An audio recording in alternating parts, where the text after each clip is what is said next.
The trot poles and the canter poles were very good. Just remember, when going over the canter poles, don't let those reins get too long and don't drop your hands. Keep following the horse's contact, keep loads of leg on so the horse is following a consistent contact. When moving on to the jumps, if you notice, you can quite clearly see where your problems come from. When you drop your shoulders, you then drop your hand, which then drops the contact of the horse, then the horse stops. I'm not saying the horse is easy, he's very, very difficult and he should give you more than what he's doing. But as a rider, you must have your shoulders up, legs on all the time and follow the contact. Never drop the hand, always keep the hand up. Because if you drop the hand with this horse and drop your shoulders forward, he will stop every time.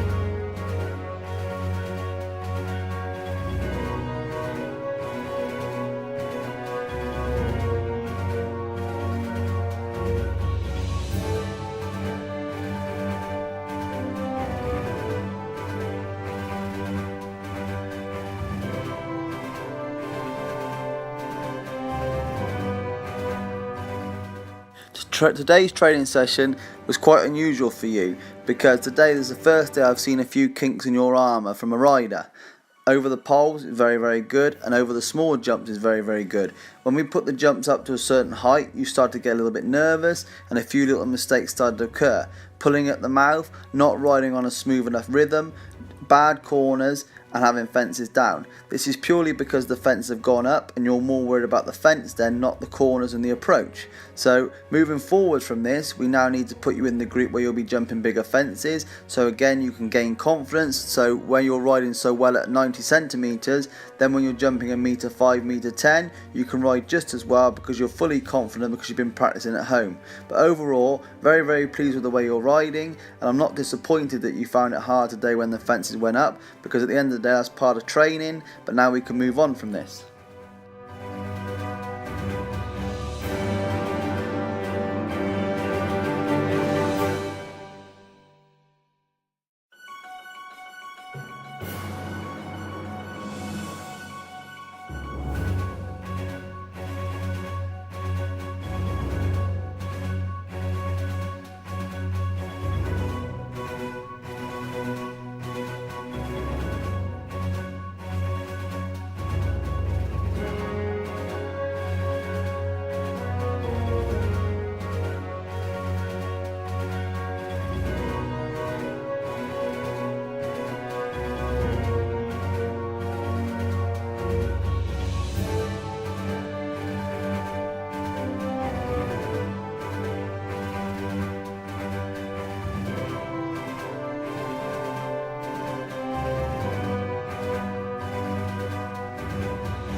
Georgia, over the last 2 training sessions, you have transformed this horse back to going somewhere. You're riding with more authority and you're actually bullying it to where you want to go.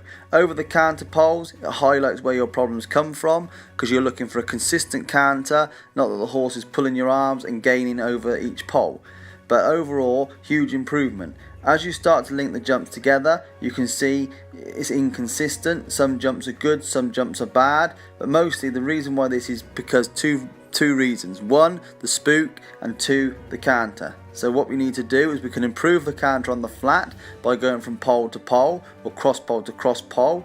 Make sure the horse is dead straight and following the contact. And 2, we can improve the spook by changing venue, changing fillers, getting mileage under the clock. I feel there is light at the tunnel for this horse because it has got the ability, and you're actually getting somewhere now and you're actually not afraid to ride it at the fence and hold on to it. So I feel this time next year we should be somewhere better.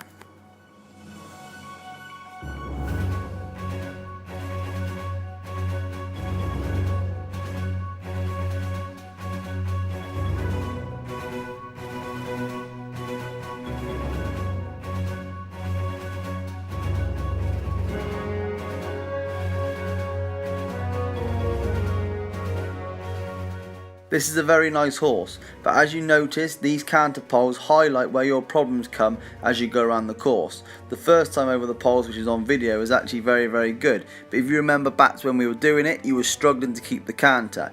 This is what happens around the course of fences, so what you need to do is you need to keep the canter more consistent so the pace stays the same. It's not the actual canter size which is the problem, it's the pace which is the problem. When this horse gets keen and you end up staying forward in your body position, the canter gets too quick, and then the canter deteriorates, and then the jump deteriorates. What you're looking for as a rider is round the corner, get the weight into your lower leg, shoulders back, heels down, and maintain the canter. So as the horse takes off, the pace that it takes off is the same pace it lands. Not that the pace it takes off, it then gets quicker out on landing, which means it's then quicker on takeoff at the next jump, so it gets quicker and quicker. What you're looking for is to keep the same pace from the start to the finish.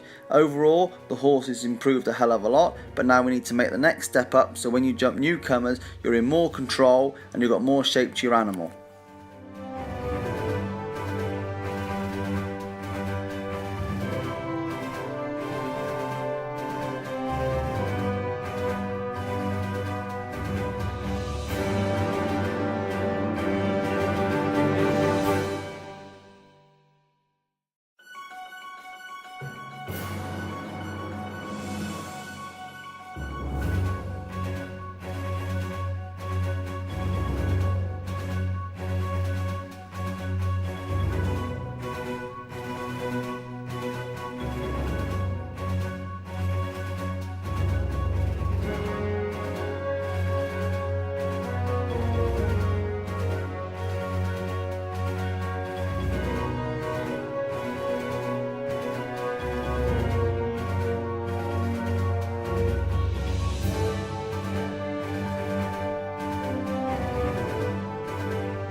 Over the last couple of training sessions, you've transformed this horse back to going pretty decent.